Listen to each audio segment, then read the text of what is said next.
인천국제공항으로 가기 위해 비행기에 발을 들인 한 외국인 여성이 있습니다. 하지만 얼마 뒤 그 여성은 의식을 잃은 채 몸을 부들부들 떨고 있었고 그 주변으로 사람들이 모여들었는데요. 그러나 그녀가 눈을 뜬 곳은 한 격리실이었고 그곳에서 끔찍한 일들을 경험하게 되었다고 합니다. 한국으로 가는 모든 상황들이 원망스러웠고 나중에는 한 한국인 학생과 연락처까지 주고받았다고 하는데요. 대체 이 여성에게 무슨 일이 있었기에 이런 이해하기 어려운 상황들을 만나게 된 것일까요? 오늘 사연 시작합니다. 안녕하세요. 저는 싱가포르에서 의류 디자이너로 일하고 있는 20대 후반 여자 니나 닉슨이라고 합니다. 저는 원래 프리랜서 디자이너로 일하고 있었는데 제 포트폴리오를 관심 깊게 본 회사에게 스카우트 됐어요. 게다가 이 회사에 들어오면 제 팀도 꾸릴 수 있도록 도와준다 하더라고요. 그런데 입사 후에도 자꾸만 팀 구성이 미뤄졌습니다. 20대 후반에 팀장이라는 직책을 단다는 게 흔한 일은 아니기 때문에 기다렸어요. 기뻐하시던 부모님의 모습이 자꾸만 눈앞에 아른거렸거든요. 저는 더 이상 참지 않았고 회사에 정식으로 항의했습니다. 이런 식으로 약속을 지키지 않는다면 그냥 회사를 그만두겠다고요. 그런데 저를 스카우트했던 인사 담당자는 무척 당황해하며 상황을 구구절절 설명하기 시작했습니다. 니나 씨, 기다리게 해서 미안해요. 그런데 우리가 새로운 팀을 만드는데 브레이크가 걸렸어요. 오랫동안 준비해온 한국 회사와의 협업이 결정이 됐는데 그 일을 할 팀을 만드는 게 우선이거든요. 이 말을 듣는데 기가 차더라고요. 한국 회사가 뭐, 한국 회사랑 일할 팀은 대충 꾸리면 되는 거 아닌가? 이 정도 규모 되는 회사에서 인력 보충하는 게 무슨 큰 문제라고 라는 생각도 들었죠.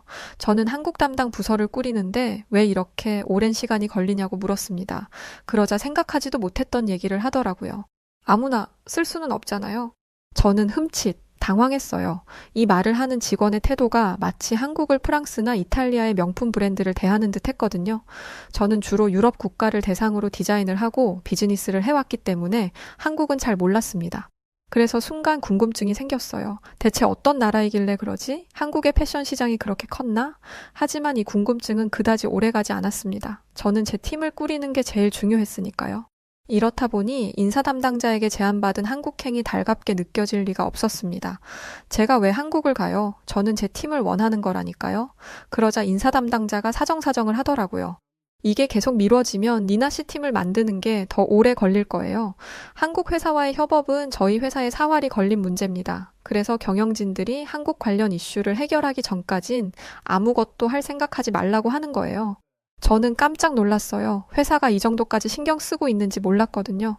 한국의 패션 업계는 계속 발전하고 있어요. 니나 씨가 가면 배우는 게 많을 거예요. 아시아의 패션을 선두하고 있는 곳이니까 분명 견문이 넓어질 겁니다.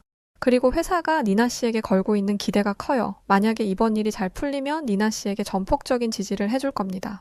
솔직히 혹할 만한 얘기였습니다. 그런데 저는 결정을 미룰 수밖에 없었어요. 저는 해외로 나가는 걸 극도로 꺼려 하거든요. 정확히 표현하자면 두려워하는 게 맞겠네요. 저는 가족도 없이 홀로 떠난 외국에서 크나큰 트라우마를 겪었거든요. 저는 고등학생의 나이로 부모님 없이 홀로 프랑스로 떠났습니다. 패션에 대한 열정 하나뿐이었어요. 그런데 프랑스는 제 상상과 전혀 다른 나라였습니다. 소매치기는 일상이어서 예쁜 가방, 액세서리는 꿈도 못 꿨고 싱가포르에서보다 더 후줄근한 모습으로 다녀야 했어요. 예쁘게 하고 다니면 소매치기의 표적이 되니까요. 또 외모부터 프랑스 사람이 아니다 보니 집 앞 빵집에서조차도 바가지를 씌웠습니다. 멀쩡히 가격표가 붙여 있는데도 5배는 기본으로 뻥튀기를 시켰죠. 그게 원래 가격이 아니라는 걸 프랑스에서 산지 3개월 만에 알았어요. 게다가 위험한 일도 많이 당했습니다. 도둑질도 당했고 하다못해 강도가 집에 쳐들어와서 생명의 위협을 받은 적도 있어요. 가장 충격이 심했고 제게 극심한 스트레스를 가져다줬던 사건은 제가 홈스테이 했던 집의 할머니, 할아버지의 이중성을 알게 된 것이었습니다. 두 분은 저희 부모님에게 걱정하지 말라며 안심시켰어요. 외모도 인자하고 푸근하니 신뢰가 가는 얼굴이었죠. 하지만 그 사람들은 제가 그 집에서 산지 정확히 2달 만에 돌변했습니다. 홈스테이라고 하면 식사를 준비해주는 게 맞지만 제게 요리를 해주지 않았어요. 나중에는 아예 저보고 요리를 시키더라고요. 또 원래 제가 해야 하는 건 제 방 청소와 빨래뿐이었는데 나중엔 본인들 속옷까지 제게 빨래를 시켰습니다. 저는 이런 상황이 억울하다가도 멀리서 걱정하실 부모님을 생각하면 이마저도 제가 참아야 하는 거라고 생각했습니다. 부모님을 실망시켜서는 안 되고 성공을 하기 위해서라면 이런 어려움쯤은 겪어도 된다라고 정신승리를 했어요. 지금이야 무슨 정신 나간 소리냐고 말하지만 고등학생밖에 안 됐던 저는 너무 어렸습니다. 트라우마를 만든 사건의 정점은 학교에서 벌어졌어요. 제가 열심히 만든 작품이 조각조각 떼어져 있더라고요. 대체 이게 무슨 일이냐고 난리를 치니 제 담당 선생님이 오셨습니다. 그러더니 제 옷에 있는 천조각의 패턴이 예뻐서 좀 가져다 썼다고 하더라고요. 아무리 학생의 작품이라도 그렇지 남의 작품을 뜯어서 쓴다는 게 말이나 되나요? 게다가 그건 다른 프랑스 학생의 작품의 수정을 돕는데 쓰였습니다. 그 선생님은 제가 싱가포르에서 왔다며 매일같이 무시하는 말을 하던 분이었는데 이젠 이런 끔찍한 방식으로 저를 괴롭히더라고요. 저는 결국 그날 처음으로 뇌전증을 겪었습니다. 과거의 표현을 빌리자면 간질이죠. 순간 필름이 끊겼고 정신을 차려보니 제 주변에 프랑스인 학생들이 모여 있었어요. 제 입 주변으로는 하얀 거품이 있었고 모두가 저를 혐오스러운 눈동자로 바라보고 있었습니다. 누구도 제게 손 내밀어주지 않았고 걱정은커녕 경멸스럽다는 얘기를 들었죠. 꿈을 품고 떠난 나라에서 겪은 차별은 제 마음속에 큰 상처를 남겨주었고 이날 이후 저는 해외로 나가는 걸 극도로 꺼리게 되었어요. 그런데 한국이라니. 외국인으로서 최악의 취급을 받았던 저로서는 꺼려질 수밖에 없었습니다. 저는 이런 제 상황을 솔직하게 이야기했어요. 그러자 직원은 걱정하지 말라며 저를 안심시키더라고요. 내가 일 때문에 한국에 몇 번이나 가봤는데 난 한 번도 인종차별을 당해본 적이 없어요. 다른 나라에서는 숨 쉬듯이 당했던 인종차별이 한국에서는 없었어요. 저는 이 말을 믿을 수가 없었습니다. 하지만 용기 내고 싶었어요. 직원이 말하는 한국이 대체 얼마나 대단한 나라인지 직접 경험해보고 싶었거든요. 한국에서의 경험이 제 디자이너 인생에 도움이 된다면 이 기회를 놓칠 수 없었어요. 제가 한국행을 결정하자 직원은 이렇게 말했습니다. 출장이기는 하지만 휴가 같은 출장이 될 거예요. 나를 믿어요. 니나 씨는 정말 행복한 경험을 하고 올 거예요. 이 얘기를 듣기는 했지만 한국에 갈 때까지 긴가민가 했던 게 사실이에요. 저를 한국에 보내기 위해서 일부러 좋은 말만 하는 거라는 의심도 살짝 있었거든요. 그래서 한국에서 험한 일을 겪지는 않을지 걱정을 하며 경유지에 도착했습니다. 그런데 얼마 지나지 않아 위기에 봉착하게 됐어요. 제가 도착한 경유지는 마카오였는데 뭔 사람이 이렇게 많은지 너무 시끄럽더라고요. 게다가 마카오에 도착한 중국인들의 소음이 저를 미치게 만들었습니다. 싱가포르에 와보신 분들은 아시겠지만 싱가포르는 조용한 분위기이고 법이 아주 강해서 소란을 피우거나 공공장소에서 문제를 일으켜서는 안 됩니다. 이런 곳에서 살다가 갑자기 커다란 소음을 마주했으니 갑자기 스트레스가 확 다가오더라고요. 게다가 비행기 시간을 놓칠 것 같은지 저를 이리저리 치고 다니는 바람에 체력적으로도 많이 힘들었어요. 바로 그때 숨이 가빠오면서 눈앞이 핑 돌더라고요. 한동안 조용했던 뇌전증의 전조 증상이 시작된 것이었습니다. 저는 애써 호흡을 가다듬었고 진정하려고 노력했어요. 그런데 전조 증상은 나아질 기미가 안 보였습니다. 나중에는 아예 팔다리가 조금씩 떨려오기 시작했어요. 그런데 그때 공항 경찰이 다가왔어요. 무슨 일이냐고 물어보는데 제 모습을 자세히 보자마자 얼굴을 굳히더라고요. 호흡도 제대로 못하고 몸을 바들바들 떨고 있으니 무슨 약이라도 한 건가 싶었나 보죠. 제가 뇌전증이 있다고 말했는데도 무작정 끌고 가려고 했습니다. 제가 먹는 약, 가져온 처방전을 가방에서 꺼내려고 하니 저를 제압하기까지 했죠. 이후로는 기억이 없어요. 결국 발작을 일으키며 넘어져 쓰러지고 만 거죠. 그런데 솔직히 사람이 쓰러지면 병원부터 데려가야 하는 거 아닌가요? 제가 위험인물이라고 판단됐다면 하다못해 의무실로라도 가야죠. 그런데 제가 눈을 뜬 곳은 격리실이었습니다. 제가 먹는 약 처방전을 보여줬음에도 본 척도 안 하더니 마약 검사를 하고 나서야 조금 들어주는 것 같더라고요. 오랫동안 기다린 끝에 현지 의사가 와서 제게 문제가 없다는 걸 인정해주고 나서야 저는 풀려날 수 있었습니다. 이미 한국으로 가는 비행기는 떠났고 모든 상황이 원망스러웠어요. 그런데 이게 다 M1 한국 때문인 것 같았습니다. 한국에 가는 선택을 하지 않았다면 이런 일이 없었을 테니까요. 내가 한국에 간다고만 안 했어도 재수가 없어도 없으려니 첫 단추가 이렇게 엉망인데 한국에서의 생활은 더 엉망이겠지? 그렇게 부정적인 감정에 휩싸인 상태로 비행기에 올라탔습니다. 이게 다 한국에 온다고 해서 벌어진 일이야 라는 생각은 조금만 별로여도 바로 돌아갈 거야 라는 결론을 불러일으켰고 저는 한국 항공사와 승무원들의 트집을 잡으려고 했습니다. 그런데 아무리 봐도 트집 잡을 게 없었어요. 음식도 너무 입에 맞았고 승무원들은 친절했으며 객실과 화장실은 깨끗했고 조용했습니다. 이렇게 눈을 치켜뜨고 트집을 잡으려고 하다 보니 머리가 아파오더라고요. 뇌전증이 있는 사람들은 편두통을 달고 다니기 때문에 저 또한 그렇습니다. 빛에 예민해지고 소음에도 예민해지죠. 그래서 공항에서 쓰러진 것도 있어요. 저는 또다시 대발작을 하면 위험하다는 것을 알기 때문에 트집 잡는 건 조금 미루고 진정하려고 노력했어요. 그런데 한 번 대발작을 해서 그런가 두통과 발열이 멈추지를 않더라고요. 그러던 그때 승무원이 저를 불렀습니다. 저는 죄 지은 것도 없는데 흠칫 놀랐어요. 아까 그런 일을 겪어서 그런가 괜히 눈치가 보이더라고요. 그런데 승무원이 저를 부른 이유는 저를 의심하기 위함도 저를 경계하기 위함도 아니었습니다. 승무원은 제 눈높이에 맞추어 무릎을 굽히더니 조용히 물었어요. 혹시 어디 아프신가요? 평소에 저라면 괜찮아요 라고 말했을 텐데 그때는 너무 힘들어서 말을 하게 되더라고요. 그러자 승무원은 비상약을 가져다 드리겠습니다. 잠시만 기다려주세요 라고 말하며 자리를 떠났어요. 그런데 이건 대발작 이후에 있는 후유증이기 때문에 편안한 상태에서 쉬는 게 제일 중요합니다. 약이 큰 효과는 없을 거예요. 그래서 저는 승무원에게 찾아가 제게 어떤 일이 있었는지 말했고 그냥 편안한 상태에서 조용히 쉬다 보면 괜찮을 것 같다 말했습니다. 그러자 승무원은 깜짝 놀라며 그런 일이 있었다는 걸 알았다면 더 빠르게 조치했을 거라고 하더라고요. 조치? 무슨 조치? 라고 생각하며 승무원을 바라보고 있는데 승무원은 저를 업그레이드된 좌석으로 안내했습니다. 그러면서 따뜻한 차와 푹신한 담요를 가져다 주었죠. 이러지 않아도 된다고 극구 거절했으나 승무원은 자기 가족 중에도 뇌전증을 앓고 있는 사람이 있다며 제게 편안한 자리를 주었어요. 마카오에서 겪었던 것과는 차원이 다른 친절에 놀랐던 것도 잠시 더 놀라운 일이 벌어졌습니다. 그건 바로 제 옆자리에 앉아있던 승객이 제 짐을 가지고 제 좌석으로 온 것이었어요. 내가 자리를 옮긴 걸 알고 직접 짐을 챙겨준 거죠.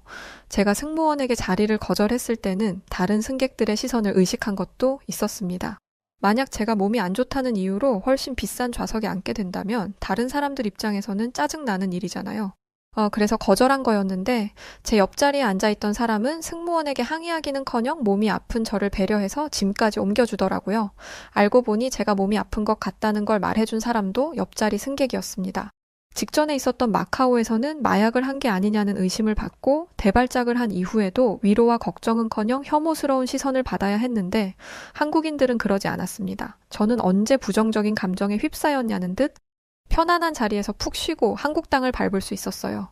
비행기에서 내리려는데 그때 그 승무원이 저를 붙잡더라고요.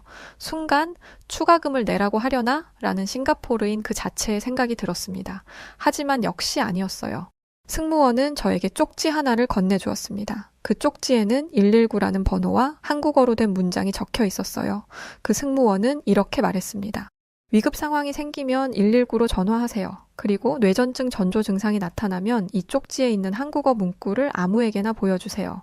종이에는 저는 뇌전증 환자입니다. 제가 의식을 잃으면 평평한 곳에 눕히고 구급대를 부른 뒤 발작이 멈출 때까지 기다려주세요.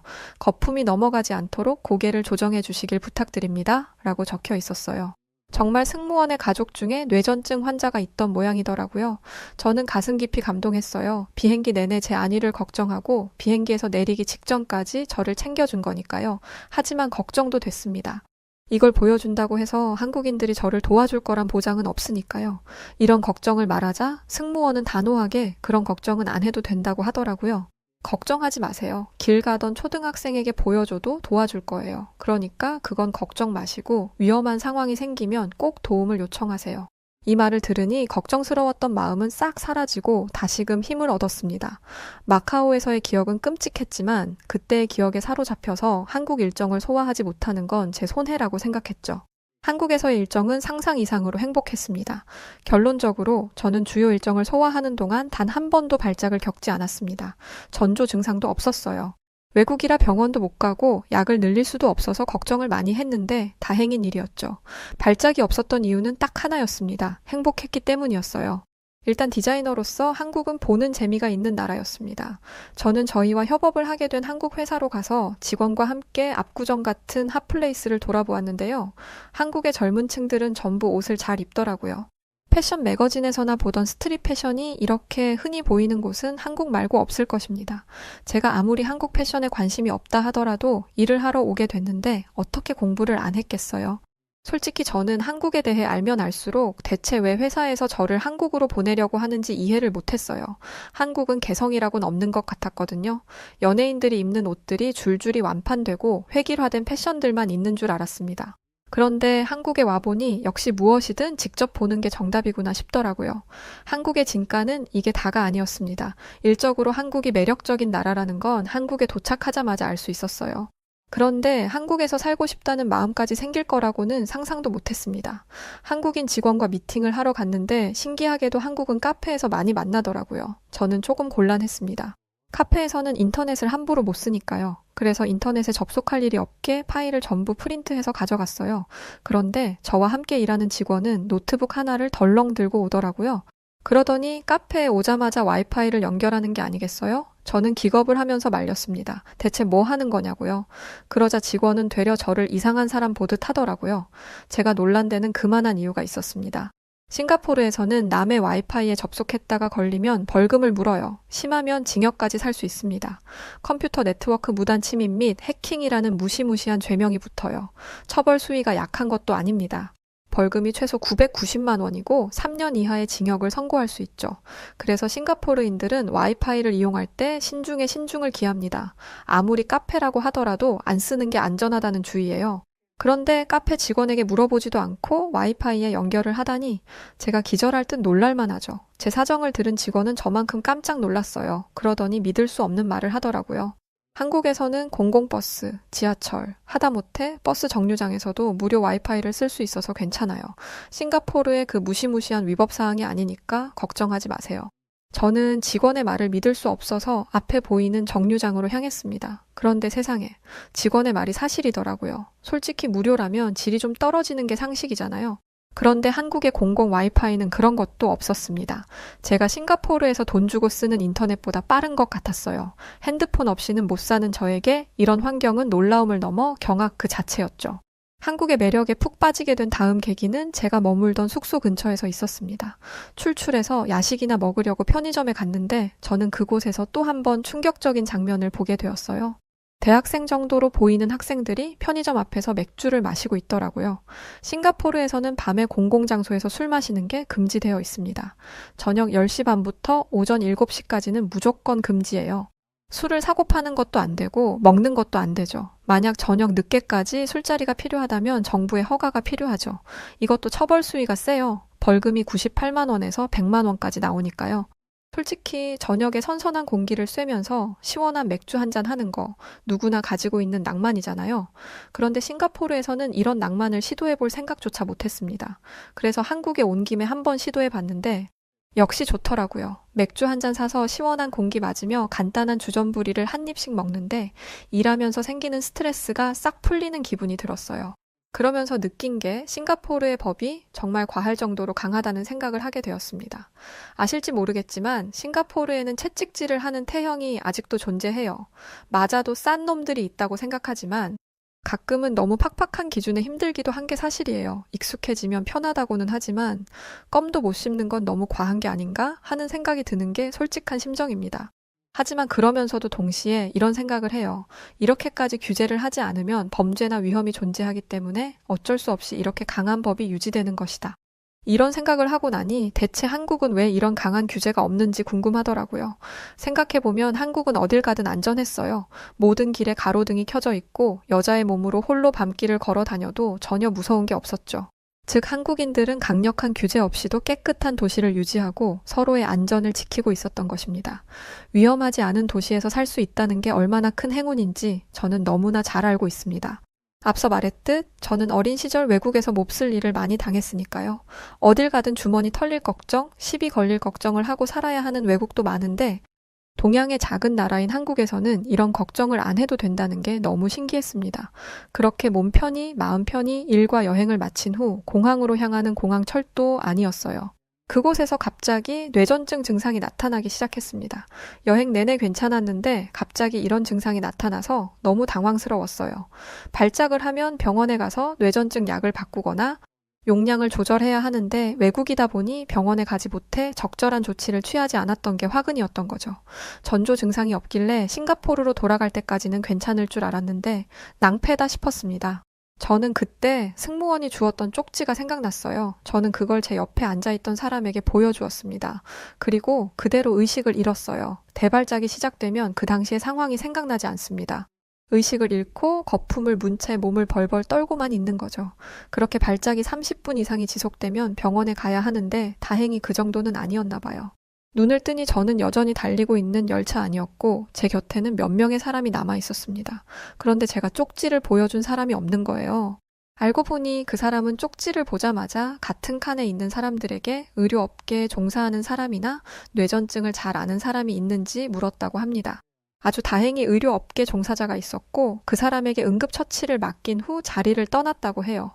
솔직히 이런 일을 하면 고맙다는 인사 정도는 받고 싶은 게 당연한데 그 사람은 그런 것도 없이 도움을 줄 다른 사람을 찾았으니 다행이다 라는 말만 남기고 떠났다고 합니다.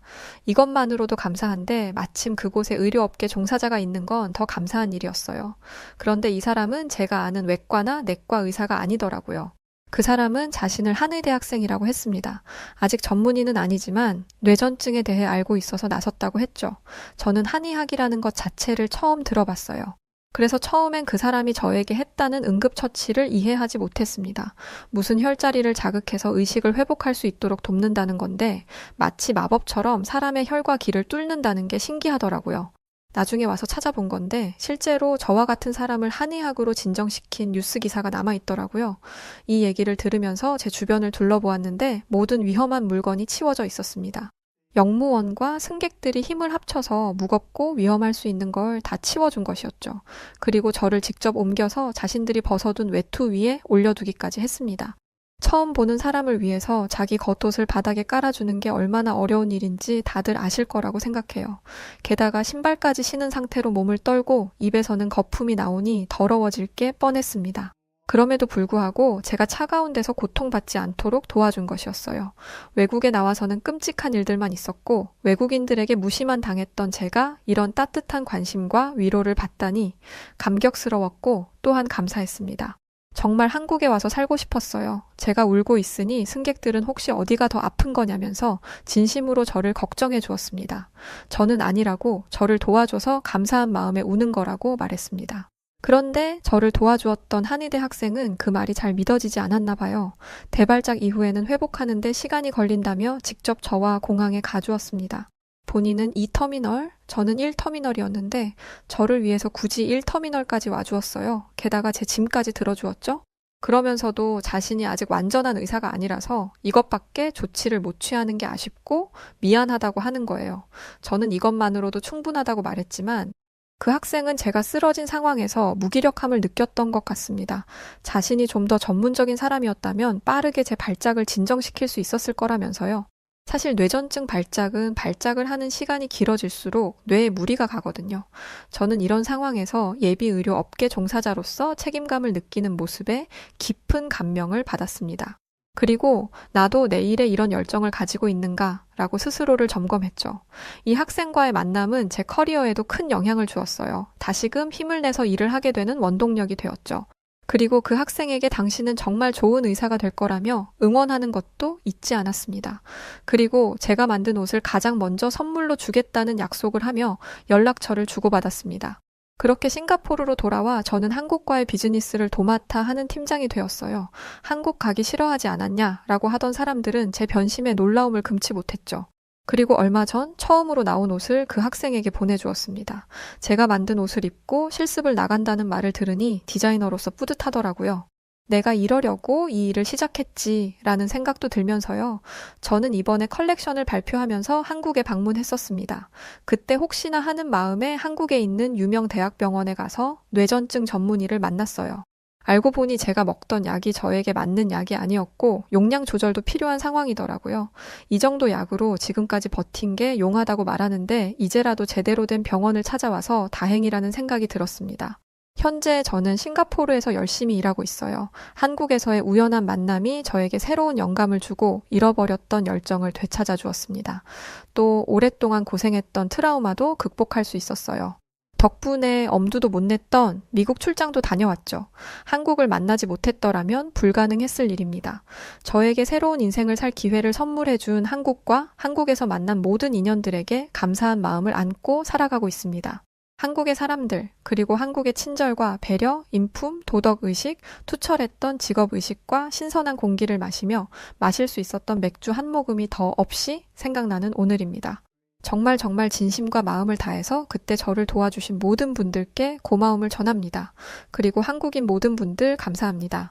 네, 오늘 사연은 여기까지입니다. 한국에 오기까지 뇌전증으로 고생을 많이 하셨었네요. 그런데 한국에서 이런 뜻깊은 경험을 하게 되셨다니 한국인 중에 한 사람으로서 매우 감사한 일이네요. 사연 보내주신 니나 닉슨 씨 정말 고맙습니다. 그리고 멋진 시민의식으로 친절과 배려를 보여준 우리 한국인 분들 모두 존경합니다. 자, 그럼 오늘 사연 어떻게 들으셨나요? 오늘 사연을 재밌고 즐겁게 들으셨다면 아시죠? 구독, 좋아요, 알림 설정 부탁드리고요. 그럼 지금까지 사연을 읽어드렸던 여우튜브 송은지였습니다. 저는 더 좋은 영상으로 다시 찾아뵐 것을 약속드리고요. 영상 끝까지 시청해주셔서 감사합니다.